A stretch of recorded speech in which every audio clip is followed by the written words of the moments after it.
Okay, we are back with another discussion. Now, this video was sort of brought up based off of a post that started on the VCF forums, or Vintage Ceiling Fans forums. Basically, I can't remember exactly who started or created it, but they were basically wondering where we think the fan industry will be in the future. And I've got some stuff to say about that. I, along with a few other people, really focus on the new products along with the old stuff. A lot of people just say, new stuff sucks, bleh, get it away from me, go away. They just don't really care, they don't like it.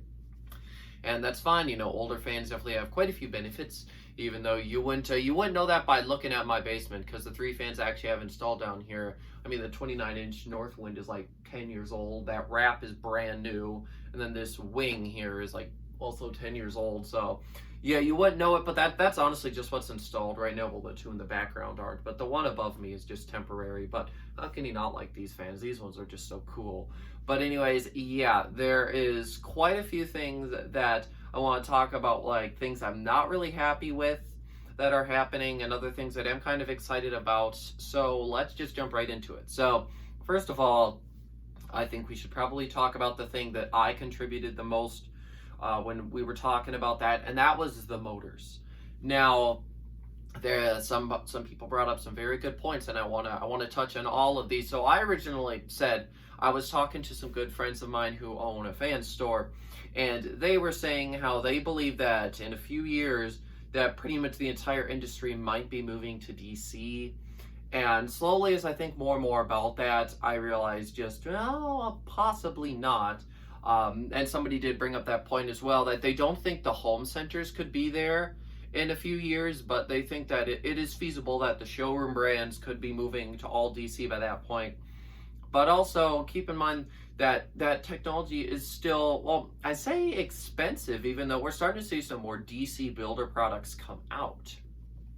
So I'm not honestly 100% sure. I don't work in these companies. I don't have good price points on how much it costs to have these motors get made, because what really drives the price, of course, is how much it costs to make something. Then when you make something and then you're you're importing it, you're bringing it in, and then obviously then you're selling it to the store, the retailers, and the retailers obviously have to knock the price up, or they don't make any money. They're just sitting there selling for essentially no reason, because they're not making any money off of it. And if they're not making money off of it, how can the business stay open?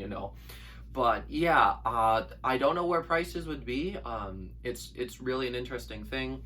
And another point relating to motors is that someone believed that instead of copper windings, which you see in a lot of fans, I don't actually have my sample motor down here, unfortunately, but people are believing that in the future, I can't remember who said it. I'm sorry, but if you're watching this, you know who you are. Feel free to tell me in the comments. But yeah, they said that we might be moving to more aluminum windings instead, and that's typically a cheaper thing. And with that, we will notice more like quality of I should say airflow go down. See, what they could do is they could take the aluminum windings and make bigger motors, or they could just totally cheapen out. And I think they're just going to cheapen out. That's typically what happens. A company makes it to the top or something happens, and then once they're at that high point, they're like, how can we make this cheaper? How can we screw this up royally? And that's usually what they do. So yeah, those are a couple things I want to touch on based on like motors and that sort of thing. But of course, design, ceiling fan design is always evolving, and I believe I did mention this as well.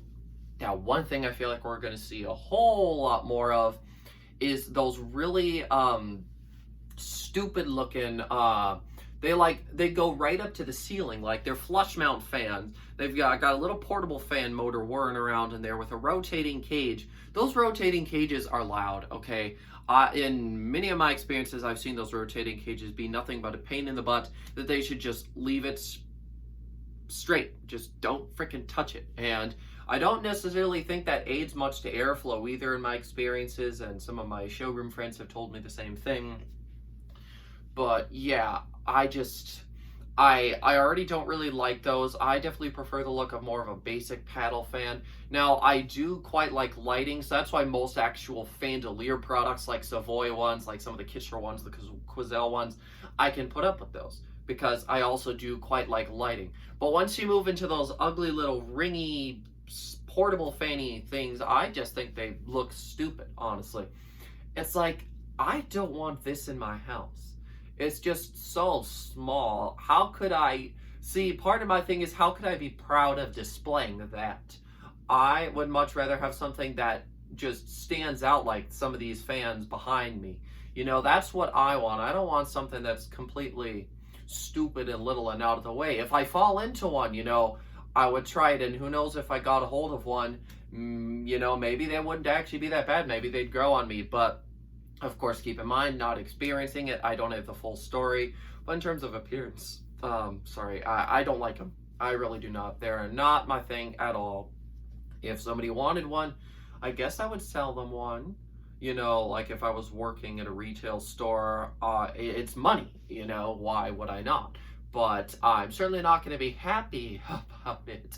Especially seeing as chances are what they're throwing away moves like 10 times more air. Of course, keep in mind that most of the time these fans are going to go into more smaller spaces. But still, at the end of the day, you know, for a smaller space, the performance would probably be decent. But it's the appearance that I just cannot get behind. You know, I just cannot really like it too much. Now, I will say, though, that somebody did a product review on one quite recently, and I actually didn't hate it as much as I thought I would. I really liked the way the shadow or whatever that the lights casted, or I should say the silhouette on the light sort of casted on the walls. I thought that was kind of cool. But still, at the end of the day, it's still definitely not my favorite thing. And I do feel like oftentimes, or a lot of the time, we're going to start seeing actual ceiling paddle fans start to more move away, and we might start to see more of these Fandelier type products. And while that's okay, but I also feel like paddle fans have their advantages.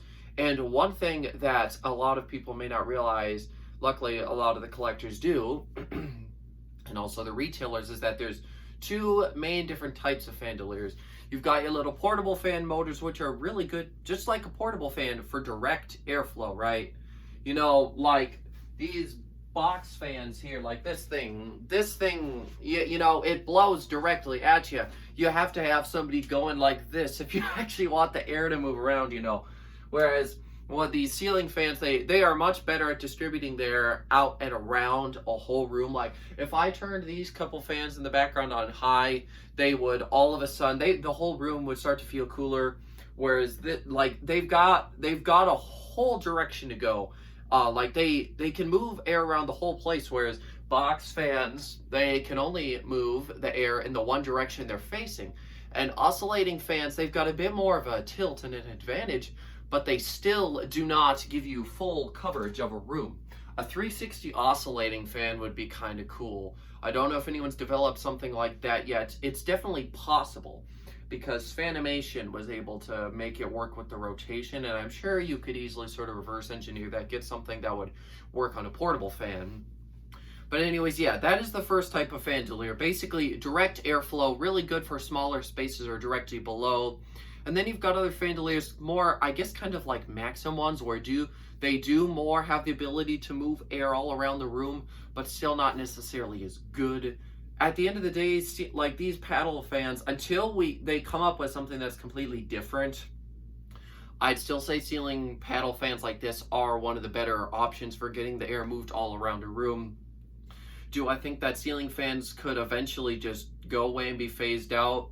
If you want the honest truth, yes. I've thought that for a long time, that at some point they could go away.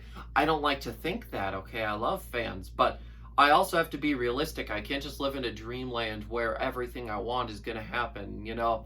That I can, based off of how everything is going in music, in design, the level of crap, and also just product quality overall, the level of crap is just going up. So this can only mean that potentially someday the ceiling fans just won't exist. I really don't want that to happen, and maybe I'll be wrong. Maybe I mean, don't get me wrong, they're still popular. But all these interior designers are like, oh, look, it's a ceiling fan. Even if it's something as badass as this, they're just going to say, no, get it out of here. Like, this is a $1,500 freaking ceiling fan. This thing is amazing. And you would probably just want to get rid of it. You know, I don't understand that at all. And that's why typically the interior design shows, I like the first half where I see the vintage fans, but at the same time I hate the first half because I know that those vintage ceiling fans are going to go bye-bye. Like I don't like that at all, really. They're like moving away from it, and I really do not like it. And I think that's enough talking about sort of that. Now, finish profiles and that sort of design trend. I feel like, well, obviously brass is here. Brass will die again. I don't know how long it'll take, but it'll die again. I hope it doesn't. Well, I don't want it to, but I know it's going to at some point. Everything falls out of popularity again. I absolutely love brass. I was really happy when they started bringing that back into the finish group again. And once again, we've also got all those farmy weathered tones, and those will probably stick around for a while and die as well. So if things are going to keep coming back around, what would be next? Perhaps a bunch of grossly ornate stuff? Honestly, I don't think grossly ornate stuff is going to come back. They'll always exist, I feel, as long as ceiling fans are still a thing. But I don't know if they'll ever come back and make a full swing. I mean, look at how all these houses are being designed right now. A grossly ornate fan would not look good in there. It is like, the thing is, it might look good, but it doesn't look good in the whole space. Your whole space is decked out with these fancy HVACs and little QB lights, and then you've just got like a Casablanca, New Orleans in there. That looks completely out of place, unless this is some art gallery, which in that case, it looks completely in place. But yeah, I don't know if those designs are going to come back. Floral has slowly kind of been making a comeback, and so have a bunch of weird designer kinds of colors. Those have been coming back. And whether floral is going to make a full comeback, I kind of hope not. I got to be honest. It's never really been my thing. Not just because I prefer... Well, actually, no, that's a lie, because I do actually prefer quite a few of the more feminine type products, like the Cute and the Quad and some of the other things Fanimation and other brands have been offering. But the floral, they're flowers. They like, flowers are pretty, right? Like for outside or in a vase. But I don't want flowers on my ceiling fan, I've got to be honest here. That's just something that could potentially come back, but I certainly do not want it to. It's just, that one is not my thing. There are some trends that just need to stay away and not come back.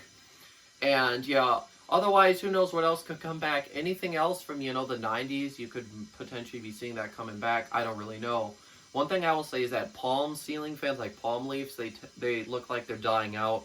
I don't know if they'll come back. I've had so many people say that they absolutely hate them, or they find them terrifying, or they just think they're stupid. I personally think they're all right, but they've got to be done right, like Fanimation.